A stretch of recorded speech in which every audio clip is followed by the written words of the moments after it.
जीवनातील गुप्त दुःख असे असतात का ते दुःख कोणासमोर उघड करून सांगू शकत नाही. अंतकरणातल्या अंतकरणात जडत असतो. पती गेल्याच्या नंतर पत्नीचे ऑटोमॅटिक आयुष्य हळूहळू कमी व्हायला लागते.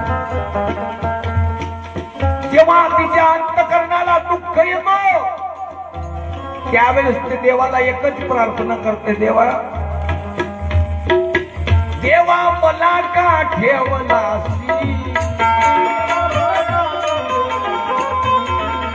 माझ्या कुंकू पुसलासी, हो माझ्या कुंकू पुसलासी, हो माझ्या कुंकू पुसलासी, हो माझ्या कुंकू पुसलासी.